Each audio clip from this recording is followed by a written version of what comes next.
ọgaranya na-aga meje ma n'ihe mmadụ ndị ebute ọgaranya n'aka mmadụ lụọ ya na nwaanyị na-ebe akwa na ọma mụrụ ya zala si nwoke dala ibe bụ onye mụrụ ya zi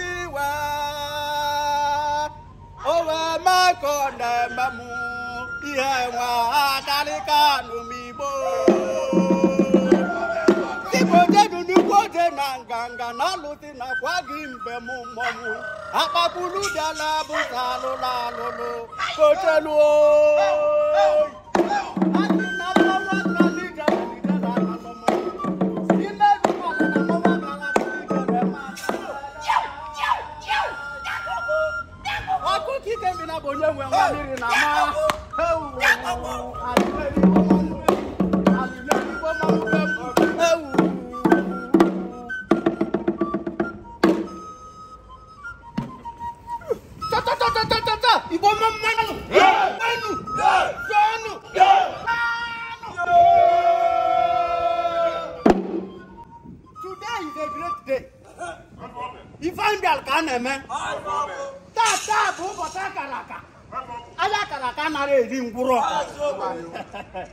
Today we have come so that the gods will reveal to us the gender of the child that our Lolo is carrying. What? It's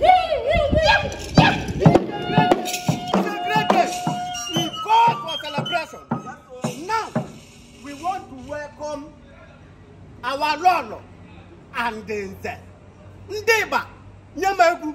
Amulu nwoke na nwa bụ nwa. Amulu nwanyị na nwa bụ nwa.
Now, the Lolo and the settled. Let the celebration begin.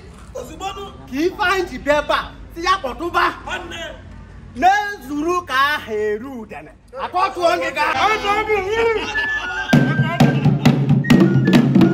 Ibe wola adamma. Adamma bu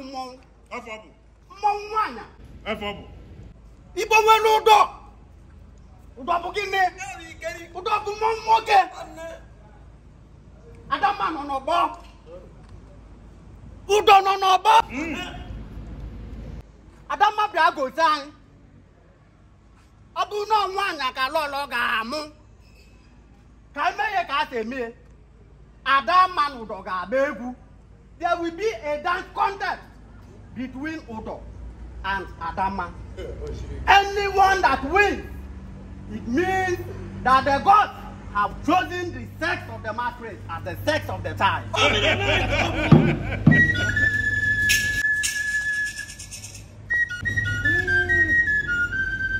Let us welcome Adamma Masquerade.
Do you want this child to be a boy or a girl? Let the God's will be done. We will know today.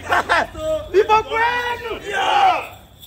Now, we want to welcome the male masquerade, Udo. We welcome Udo to come and perform.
The time is already here.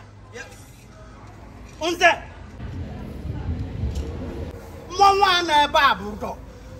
This is the male masquerade. And this is Adamma, the female masquerade. They are going to show us what they are made of. They are going to the dance. They will dance our ritual drum. And through this dance, the gods will reveal the sex of this child inside the womb. Oh, did I know?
the male masquerade.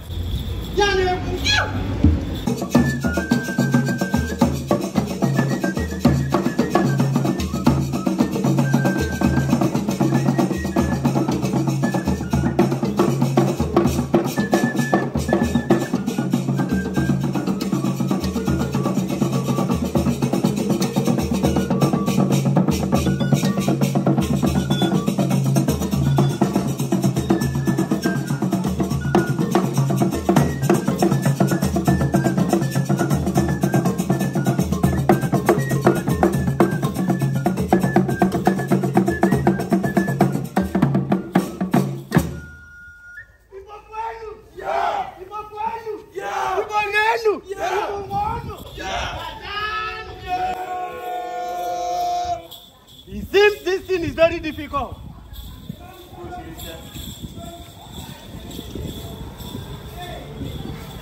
The gods are confused. And at this point, we have not known the sex of this child. These masquerades are coming back. Let the gods declare. Nyanyogu, Adama, oh man.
Hey, it is not meant for us to call the result. Yes. It is the God that we do.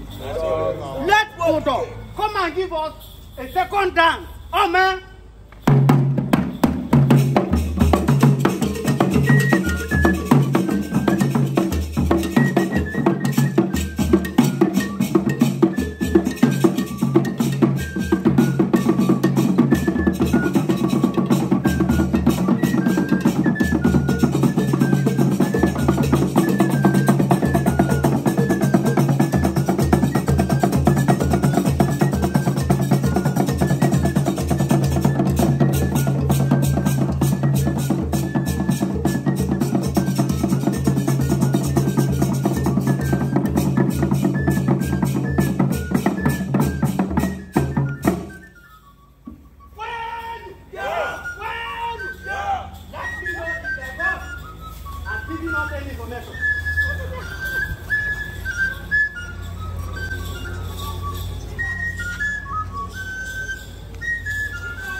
Oko titi no ni turu.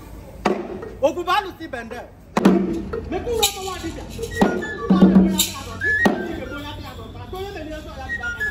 La kala we pe yi pe. O ti mo bala tule wa dibia, ti me na ko eta bi yi.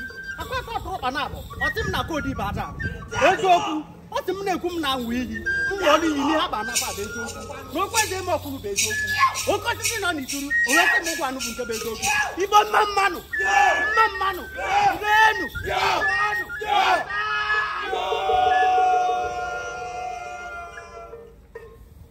We have all witnessed this competition. Deep inside our hearts, we know the winner. True or false? True. Hey,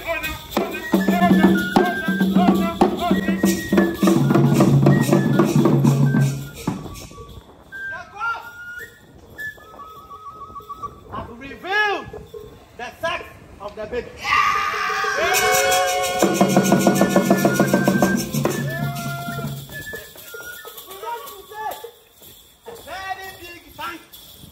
Our ancestors, they have never forsaken us, and they have not done so today. Between Adama and Odogwu, I want to tell you that the ways of men are not the ways of the gods. I want to tell you that the gods have revealed to Chief Priest that the winner of this contest is Udon!